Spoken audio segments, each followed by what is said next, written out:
Welcome to Naresh Academy UPSC, APPSC, Group 1 and 2 Related Daily Current Affairs March 19 2024 prelims practice and previous ప్రశ్నలు సమగ్ర విశ్లేషణ తెలుగులో question number 1 intergovernmental panel on climate change IECC కి సంబంధించి కింది స్టేట్మెంట్లలో ఏది సరైనది? 1 IECC ఐక్యరాజ్యసమితి పర్యావరణ కార్యక్రమం యూనిపి మరియు ప్రపంచ వాతావరణ సంస్థ WMO చే స్థాపించబడింది. 2 వాతావరణ మార్పులపై IECC తన స్వంత పరిశోధనను నిర్వహిస్తుంది. కింది స్టేట్మెంట్లలో ఏది సరైనది? 1 కేవలం 1 మాత్రమే, 2 కేవలం 2 మాత్రమే, 3 2, 4 ఏదీ లేదు. జవాబు ఏ. వివరణ IPCC ఐక్యరాజ్యసమితి పర్యావరణ కార్యక్రమం యూనిపి మరియు ప్రపంచ వాతావరణ సంస్థ WMO చే స్థాపించబడింది. కాబట్టి స్టేట్మెంట్ 1 సరైనది. IPCC దాని స్వంత పరిశోధనను నిర్వహించదు. ప్రపంచం నలుమూలల నుండి వేలాది మంది ప్రజలు IPCC యొక్క పనికి స్వచ్ఛందంగా సహకరిస్తున్నారు. స్టేట్మెంట్ 2 తప్పు. Intergovernmental panel on climate change IECC వాతావరణ మార్పులపై ఇంటర్గవర్నమెంటల్ ప్యానెల్ అనేది వాతావరణ మార్పులకు సంబంధించిన శాస్త్రాన్ని అంచనా వేయడానికి ఐక్యరాజ్యసమితి సంస్థ. ఇది 1988లో ప్రపంచ వాతావరణ సంస్థ WMO మరియు ఐక్యరాజ్యసమితి పర్యావరణ కార్యక్రమం యూనిపి చే సృష్టించబడింది. లక్ష్యం వాతావరణ విధానాలను అభివృద్ధి చేయడానికి వారు ఉపయోగించే శాస్త్రీయ సమాచారాన్ని అన్ని స్థాయిలలో ప్రభుత్వాలకు అందించడం. IECC ప్రస్తుతం దాని 7వ అసెస్మెంట్ సైకిల్ 7లో ఉంది. IPCC నివేదికలలో ఈక్విటీపై అధ్యయనం యొక్క ఫలితాలు పరిశోధకులు IPCC యొక్క తాజా నివేదిక నుండి 500 కంటే ఎక్కువ భవిష్యత్ ఉద్గారాల దృశ్యాలను విశ్లేషించారు మరియు 2050 వరకు ఆదాయం, శక్తి వినియోగం మరియు ఉద్గారాల పరంగా అభివృద్ధి చెందిన మరియు అభివృద్ధి చెందుతున్న దేశాల మధ్య నిరంతర అసమానతలను కనుగొన్నారు. వివిధ సంస్థల పరిశోధకులు నిర్వహించిన ఈ అధ్యయనం సబ్సహారా ఆఫ్రికా, దక్షిణాసియా మరియు గ్లోబల్ నార్త్ వంటి ప్రాంతాల మధ్య తలసరి GDP, వినియోగ విధానాలు మరియు శక్తి శిలాజ ఇంధన వినియోగంలో అసమానతలను గుర్తించింది. అభివృద్ధి చెందుతున్న దేశాలు ఉపశమన చర్యలు మరియు కార్బన్ సీక్వెస్ట్రేషన్ మరియు carbon capture and storage CCS వంటి కార్బన్ డయాక్సైడ్ తొలగింపు సాంకేతికతలు రెండింటి యొక్క అసమాన భారాన్ని భరిస్తాయని అంచనా వేయబడింది. క్వశ్చన్ నంబర్ 2 భారతదేశంలో కనీస వేతనాలకు సంబంధించి కింది స్టేట్మెంట్లలో ఏది సరైనది? 1 భారతదేశంలో కనీస వేతనాలు పూర్తిగా కేంద్ర ప్రభుత్వంచే నిర్ణయించబడతాయి. 2 నిర్దిష్ట పరిశ్రమ మరియు నైపుణ్య స్థాయికి ప్రభుత్వం నిర్ణయించిన కనీస వేతనాన్ని చెల్లించడానికి యజమానులు చట్టబద్ధంగా బాధ్యత వహిస్తారు. 3 జాతీయ అంతస్తు స్థాయి కనీస వేతనాలు NFLW భారత ప్రభుత్వ కార్మిక మరియు ఉపాధి మంత్రిత్వ శాఖ ద్వారా నిర్ణయించబడతాయి. కింది వాటిలో సరైనవి ఏవి? 1 1 మరియు 2 మాత్రమే, 2 2 మరియు 3 మాత్రమే, 3 1 మరియు 3 మాత్రమే, 4 1 2 మరియు 3. జవాబు 2. ప్రకటన 1 తప్పు. భారతదేశంలో కనీస వేతనాలు కేంద్ర ప్రభుత్వం మరియు రాష్ట్ర ప్రభుత్వచే నిర్ణయించబడతాయి. ప్రకటన 2 సరైనది. నిర్దిష్ట పరిశ్రమ మరియు నైపుణ్య స్థాయికి ప్రభుత్వం నిర్ణయించిన కనీస వేతనాన్ని చెల్లించడానికి యజమానులు చట్టబద్ధంగా బాధ్యత వహిస్తారు. ప్రకటన 3 సరైనది. జాతీయ అంతస్తు స్థాయి కనీస వేతనాలు NFLW భారత ప్రభుత్వ కార్మిక మరియు ఉపాధి మంత్రిత్వ శాఖ ద్వారా నిర్ణయించబడతాయి. క్వశ్చన్ నంబర్ కింది ప్రకటనలను పరిగణించండి. ప్రకటన 1 భారతదేశం ప్రపంచ డయాబెటిస్ రాజధాని.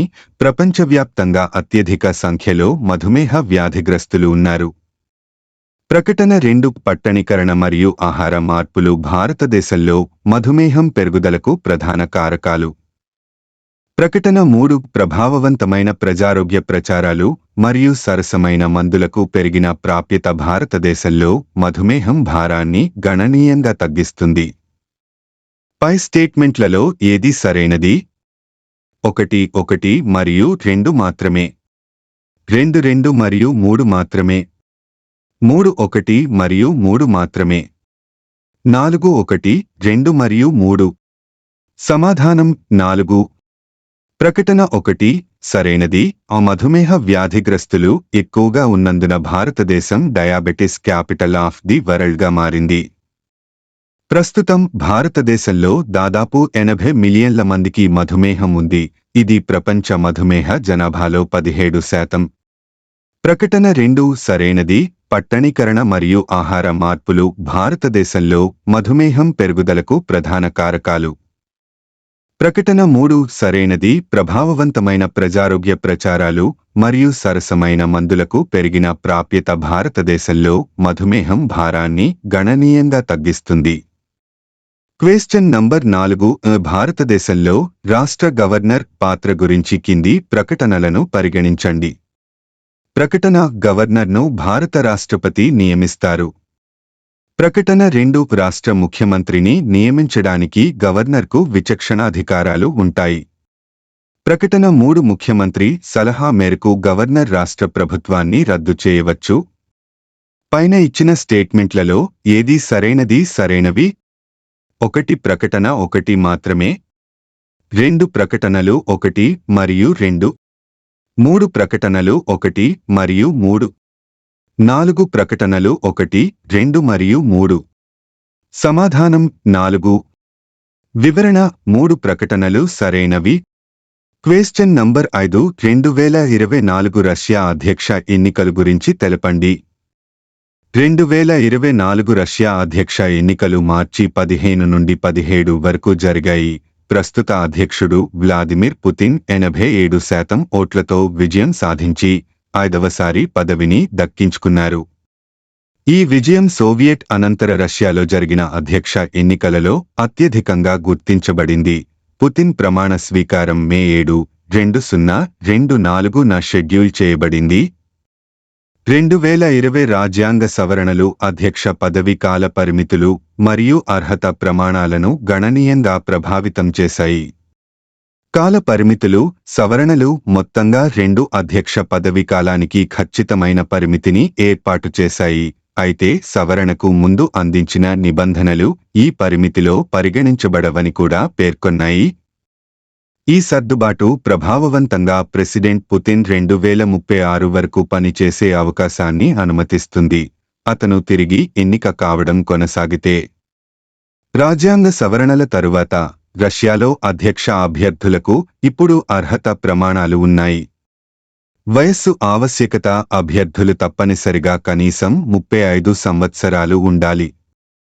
రెసిడెన్సీ ఆవశ్యకత అభ్యర్థులు రష్యాలో కనీసం 25 సంవత్సరాలు నివసించి ఉండాలి. పౌరసత్వం మరియు నివాస అనుమతి అభ్యర్థులు ఎన్నికల సమయంలో లేదా అంతకు ముందు ఏ సమయంలోనైనా విదేశీ పౌరసత్వం లేదా విదేశీ దేశంలో నివాస అనుమతిని కలిగి ఉండలేరు. ఎన్నికల ఫలితాల ప్రభావం 2024 ఎన్నికలలో అధ్యక్షుడు పుతిన్ విజయం రష్యాలో అతని సుదీర్ఘ నాయకత్వ పాత్రను నొక్కి చెబుతుంది. రాజ్యాంగ సవరణలు మరియు కాల పరిమితులు మరియు అర్హత ప్రమాణాల కోసం వాటి చిక్కులు రష్యాలో అధ్యక్ష పాలన యొక్క భవిష్యత్తును రూపొందించే దేశ రాజకీయ చట్రంలో కీలకమైన మార్పును సూచిస్తాయి. క్వశ్చన్ నంబర్ 6 ఎక్సర్సైజ్ లామిటియే 2024 గురించి తెలపండి. సందర్భం ఎక్సర్సైజ్ లామిటియే 2024 జాయింట్ మిలిటరీ ఎక్సర్సైజ్ కోసం సీషెల్స్కు బయలుదేరిన ఇండియన్ ఆర్మీ బృందం. ఈ వ్యాయామంలో భారత సైన్యం మరియు సీషెల్స్ డిఫెన్స్ ఫోర్సెస్ SDF పాల్గొంటాయి. ఇది 2001 నుండి ద్వైవార్షిక నిర్వహించబడుతున్న ఉమ్మడి సైనిక వ్యాయామం యొక్క 10వ ఎడిషన్. వ్యాయామం గురించి పేరు మరియు అర్థం వ్యాయామాన్ని లామిటియే అని పిలుస్తారు. ఇది క్రియోల్ భాషలో స్నేహం అని అనువదిస్తుంది. వ్యవధి ఇది 18 నుండి మార్చి 27, 2024 వరకు సీషెల్స్లో నిర్వహించబడుతుంది. పాల్గొనే సిబ్బంది భారత సైన్యం మరియు సీషెల్స్ డిఫెన్స్ ఫోర్సెస్ ఎస్డిఎఫ్ యొక్క గూర్ఖా రైఫిల్స్ నుండి ప్రతి పక్షం 45 మంది సిబ్బందిని అందజేస్తుంది. లక్ష్యం శాంతి భద్రతల కార్యకలాపాలపై ఐక్యరాజ్యసమితి చార్టర్లోని 7 అధ్యాయం కింద సెమీర్బన్ వాతావరణంలో అపసంప్రదాయ కార్యకలాపాలలో పరస్పర చర్యను మెరుగుపరచండి. ఫోకస్ సహకారం, పరస్పర చర్య మరియు ద్వైపాక్షిక సైనిక సంబంధాలను అభివృద్ధి చేయడం, అలాగే నైపుణ్యాలు, అనుభవాలు మరియు మంచి అభ్యాసాల మార్పిడి. శిక్షణ కార్యకలాపాలు, ఫీల్డ్ ట్రైనింగ్ వ్యాయామాలు, పోరాట చర్చలు, ఉపన్యాసాలు, ప్రదర్శనలు మరియు ధృవీకరణ వ్యాయామాలను చేర్చండి. ముఖ్య ఉద్ఘాటన కొత్త తరం పరికరాలు మరియు సాంకేతికతను ఉపయోగించి సెమీర్బన్ వాతావరణంలో సంభావ్య బెదిరింపులను తటస్థీకరించడం. క్వశ్చన్ నంబర్ 7 ఆంధ్రప్రదేశ్లో ఏ జాతీయ రహదారిపై ఎక్కడ యుద్ధ విమానాల ల్యాండింగ్ సక్సెస్ అయింది? సమాధానం 16వ నంబర్ జాతీయ రహదారి, బాపట్ల జిల్లా మేదరమెట్ల వద్ద. వివరణ: యుద్ధ విమానాల అత్యవసర ల్యాండింగ్ కోసం చెన్నై కోల్కతా జాతీయ రహదారి -16 పై రేణింగెవరం నుంచి మేదరమెట్లకు వెళ్లే దారిలో గుడిపాడు వద్ద 4.1 కిలోమీటర్ల పొడవున 33 మీటర్ల వెడల్పుతో ల్యాండింగ్ స్ట్రిప్ నిర్మించారు. గతంలో ఒకసారి దీనిపై ట్రయల్ రన్ నిర్వహించారు. తాజాగా మార్చి 18 మరోసారి ఈ స్ట్రిప్పై బాపట్ల జిల్లా సూర్యలంక వైమానిక దళం ఆధ్వర్యంలో ట్రయల్ రన్ నిర్వహించారు. ఉదయం 11:03 గంటలకు 4 యుద్ధ విమానాలు రన్వే స్ట్రిప్పై ఎగురుతూ వెళ్లాయి. 11:05 గంటల నుంచి 11:06, 11:07 గంటల సమయంలో 2 విమానాలు 5 అడుగుల ఎత్తులో రన్వేపై వెళ్లాయి. ఆ తర్వాత 11:19 గంటలకు ఒకటి, 11:24 గంటలకు మరొకటి ఎయిర్ స్ట్రిప్ను తాకుతూ డెడ్లైన్ లో వెళ్లాయి. 11:28 గంటలకు సుఖోయ్, హాక్ విమానాలు 2 అతి తక్కువ ఎత్తులో దూసుకెళ్లాయి. ఆ తర్వాత కొద్దిసేపటికి ఏఎన్ ట్రాన్స్పోర్టు విమానం ల్యాండ్ అయింది. ఇదే విమానం ఎయిర్ స్ట్రిప్పై కొంత దూరం నెమ్మదిగా వెళ్లి 12:08కి టేకాఫ్ తీసుకుంది. డార్నియర్ ట్రాన్స్పోర్టు విమానం 12:30 గంటలకు ల్యాండ్ అయి 12:39 నిమిషాలకు విజయవంతంగా టేకాఫ్ అయ్యింది. దీంతో వైమానిక దళ అధికారులు సంతోషం వ్యక్తం చేశారు. Question number 8 work from home voting అంటే ఏమిటి? ఎన్నికల సంఘం 85 ఏళ్లు మరియు అంతకంటే ఎక్కువ వయస్సు ఉన్న పౌరుల కోసం ఇంటి నుండి ఓటును ప్రవేశపెట్టింది. సందర్భం: 85 ఏళ్లు పైబడిన సీనియర్ సిటిజన్లు మరియు వికలాంగులు పోస్టల్ బ్యాలెట్లను ఎంచుకుని ఇంటి నుండే ఓటు వేయవచ్చు.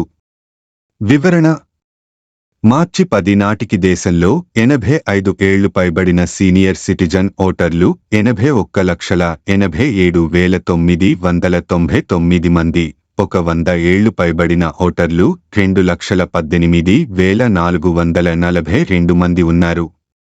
ఇళ్ల నుంచి వచ్చిన ఓట్లు: భారత ఎన్నికల సంఘం ఈసీఐ మొదటిసారిగా 85 ఏళ్లు మరియు అంతకంటే ఎక్కువ వయస్సు ఉన్న వ్యక్తులు మరియు వికలాంగులు పీడబ్ల్యూడీ 2 రకాల ఓటర్లకు పోస్టల్ బ్యాలెట్ ద్వారా ఇంటి నుండి ఓటు వీఫెచ్ సదుపాయాన్ని అందుబాటులోకి తెచ్చింది.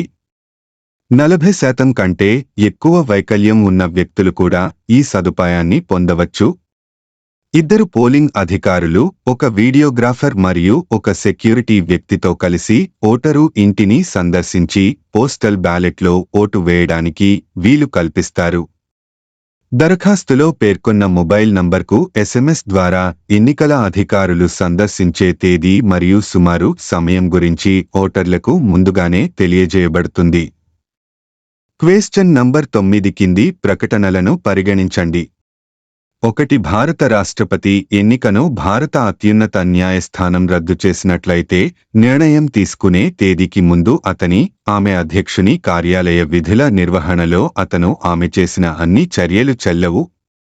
కొన్ని శాసనసభలు రద్దు చేయబడి ఇంకా ఎన్నికలు జరగనందున భారత రాష్ట్రపతి పదవికి ఎన్నికను వాయిదా వేయవచ్చు. 3 భారత రాష్ట్రపతికి బిల్లు సమర్పించబడినప్పుడు రాజ్యాంగం ఆమె తన సమ్మతిని ప్రకటించాల్సిన కాలపరిమితిని నిర్దేశిస్తుంది. పై స్టేట్మెంట్లలో ఎన్ని సరైనవి? ఏ 1 మాత్రమే, బి 2 మాత్రమే, సి 3, డి ఏదీ లేదు. సరైన సమాధానం డి. వివరణ: భారత రాష్ట్రపతి ఎన్నికను భారత సుప్రీంకోర్టు రద్దు చేసినట్లయితే అన్ని చర్యలు చేస్తారు. నిర్ణయం తీసుకునే తేదీకి ముందు ఆమె అధ్యక్షుడి కార్యాలయం యొక్క విధుల నిర్వహణలో ఆమె చెల్లుతుంది. కాబట్టి స్టేట్మెంట్ 1 సరైనది కాదు. కొన్ని శాసనసభలు రద్దు చేయబడి ఇంకా ఎన్నికలు జరగవలసి ఉన్నందున భారత రాష్ట్రపతి పదవికి ఎన్నిక వాయిదా వేయబడదు. ఒక అసెంబ్లీని రద్దు చేసినప్పుడు రాష్ట్రపతి ఎన్నికలకు ముందు రద్దు చేయబడిన అసెంబ్లీకి తాజా ఎన్నికలు జరగనప్పటికీ సభ్యులు అధ్యక్ష ఎన్నికలలో ఓటు వేయడానికి అర్హత పొందలేరు. కాబట్టి స్టేట్మెంట్ 2 సరైనది కాదు. బిల్లును రాష్ట్రపతికి సమర్పించినప్పుడు మరియు రాష్ట్రపతి బిల్లుకు తాను ఆమోదిస్తున్నట్లు లేదా దాని నుండి అతను ఆమోదాన్ని నిలిపివేసినట్లు ప్రకటించాలి. బిల్లు కానట్లయితే వారు బిల్లును లేదా దానిలోని ఏవైనా నిర్దేశిత నిబంధనలను పునఃపరిశీలించాలని అభ్యర్థిస్తున్న సందేశంతో కూడిన సందేశం. రాజ్యాంగం ఆమె తన సమ్మతిని ప్రకటించాల్సిన కాలపరిమితిని నిర్దేశించలేదు. కాబట్టి స్టేట్మెంట్ 3 సరైనది కాదు. క్వశ్చన్ నంబర్ 10 క్రింది పేర్కొన్న గ్రంథాలను వాటి రచయితలతో జతచేయుము. ఆ ప్రజ్ఞాపారమిత 1, ఆచార్య కొండకుంద, బి సమేసార 2, శర్వవర్మ, సి లీలావతి పరిణయం 3, ఆచార్య నాగార్జున, డి కాతంత్ర వ్యాకరణం 4. కుతూహల. దిగువ ఇవ్వబడిన కోడ్లను ఉపయోగించి సరైన సమాధానాన్ని ఎంచుకోండి. జవాబు 3. వివరణ: ఆచార్య నాగార్జునుడు ప్రజ్ఞాపరమిత. తన కాలంలో సాపేక్ష సిద్ధాంతాన్ని ఒక సూత్ర రూపంలో ప్రతిపాదించాడు. దీనిని ప్రజ్ఞా పరిమత సూత్రం అని కూడా పిలుస్తారు. మహాయాన సిద్ధాంతానికి గొప్ప పోషకుడు. నాగార్జునను ఇండియన్ ఐన్స్టీన్ అని కూడా పిలుస్తారు. సమేసారా the nature of the self అనేది 439 శ్లోకాలలో ఆచార్య కుండకుందచే రచించబడిన ప్రసిద్ధ జైన గ్రంథం. దాని 10 అధ్యాయాలు జీవ స్వచ్ఛమైన స్వీయ ఆత్మ, కర్మ మరియు మోక్షం, విముక్తి పట్ల దాని అనుబంధాన్ని చర్చిస్తాయి. లీలావతి పరిణయం రచించినది కుతూహల. 1వ శతాబ్దంలో దక్కన్లో హాలా పాలించాడు. మహారాష్ట్రి ప్రాకృత రచన లీలావతి పరిణయం సింహళద్వీప, ఆధునిక శ్రీలంకతో గుర్తించబడింది. యువరాణి లీలావతితో అతని ప్రేమ మరియు వివాహాన్ని వివరిస్తుంది. కతంత్ర అనేది శాతవాహన రాజవంశం సమయంలో నివసించిన శర్వవర్మన్కు రచించిన సంస్కృత వ్యాకరణ పై ఒక గ్రంథం. 2Cలో సర్వవర్మచే స్వరపరచబడింది. Thank you for watching this video. Please subscribe my YouTube channel @Naresh Academy 5509. Have a nice day.